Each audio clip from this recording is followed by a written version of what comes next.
Yeah, so our next question. In this generation where it seems a bit hard to live up to God's standard, how can a believer triumph? Okay, so this generation, I would first of all say it's not hard for a believer to please God, right? It's just that there's a lot of distraction in this generation. Like, it's a lot of distraction. The internet, the wokeness, a lot of things. The worldview is changing, and not because people are changing, but because some people are actually doing a lot of trying to influence people. The influence is more. Some 30, 40 years ago, your influence is majorly within an environment. But now your influence is global. You could just be on your mobile phone and be influenced by all kinds of things. Today we are dealing with, so 30 years ago, it's just you're in that middle of feeling. Now you're dealing with a whole lot of other things in between and all that. Some years ago, you couldn't have, the mobile device giving you access to all kinds of carnality, pornography, and all of those things like that. We didn't have that kind of technology. Right? So the distraction is much. But to a believer, it's not difficult to do the will of God. It's just distracted from doing the will of God by all the other things. There was one day I was reading Colossians 3, verse 1 to 2. I have a particular translation. It's the Mirror Word translation. Not very common, but I have. It says to feast on the heavenly realities and not be distracted by the things going on in the earth. So you see, all these things we're dealing with, all these worldliness that is at our beck and call, they are distractions. So what to do is to choose your distractions correctly. And you'll find out, the world is designed for you to not obey God. Every of these things around doesn't want us to obey God. And it's even get worse and worse, rebellion to God. And you see, these things are just fruit of rebellion to God.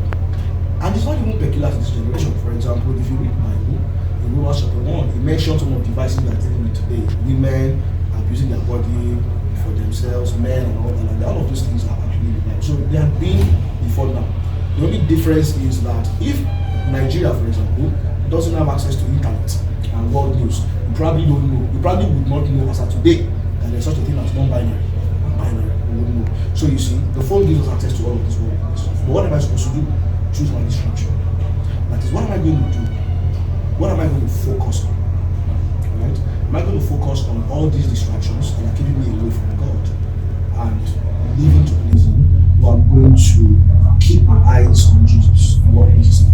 Basically, if you can make that switch, right, you're going to find that it's not as hard as it looks like.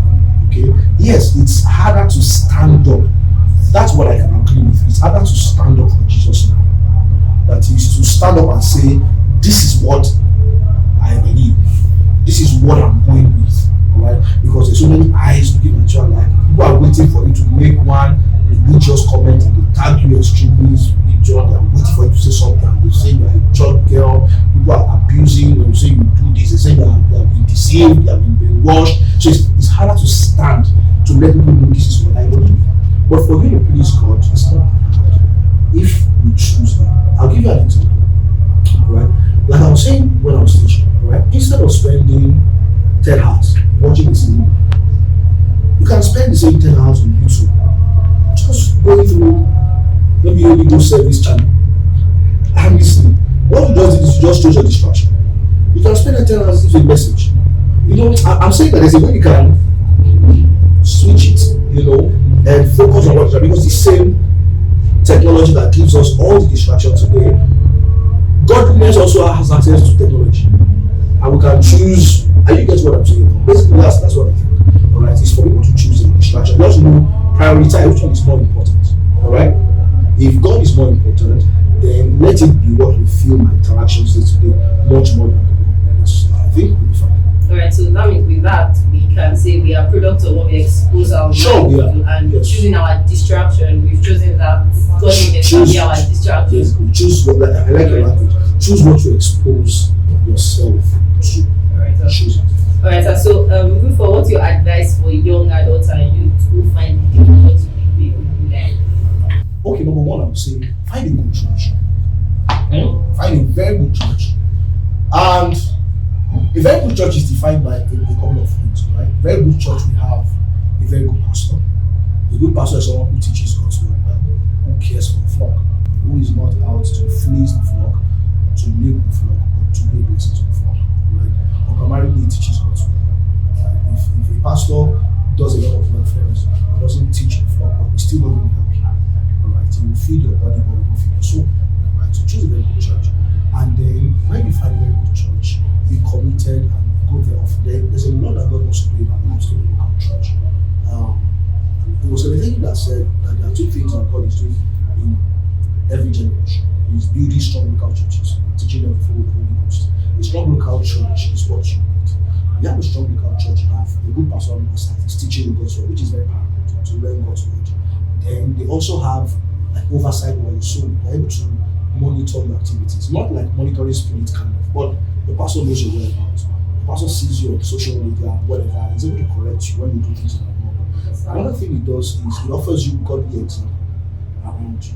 Another thing is we are relational beings. People are relational beings. If you don't have a local church, you are left from the world to choose your friends. But if you have a good local church, you have people that you can choose your friends from. Everybody in the local church can't be your friend, but you can have a friend. You can have friends in the local church who share the same values and want to grow like you're growing. But if you don't belong to a good local, let's say you belong to a bad local church, that's not teaching well, all your friends are going to be bad. Because if they are not growing in their church, you too are not going to grow. That means your friends are not going to be friends that are growing. Do you get what I'm trying to say now? So a local church actually does a lot. It's God's system to help it become easy to do the will of God. If you have good friends and you're not doing well, you have a friend that will correct you and say, you said your name is Faith. And say, no, that's not how to do it. Alright, let's do it like this. You have friends who can, when you're not reading, remind you that you should be diligent. So read. You know, all of those things happen in a good local church. Alright, so if you have a good local church, 60-70% of your problem in the Christian life is gone. The rest will be how you take the experience of the local church to your private life. And number 3, that is number 1, a good local church. Number 2, take the experience of the local church to your private life. Number 3, ensure that you are really accountable. Alright? The truth is that I know it's difficult, because of all the instructions you have. But if you have somebody that you are really accountable to, and you have issues particularly, then you have someone who can discuss these issues and they can guide you. And you get what I'm saying? But good local church, taking what you are experiencing in the local church to your private life and staying accountable with relationships, whether those ahead of you or those who are contemporaries, will go a long way to help you solve the problem. All right, thank you very much. I really appreciate your time. So I'm going to be staying accountable as what I am taking away from this. Thank you very much. I really appreciate it.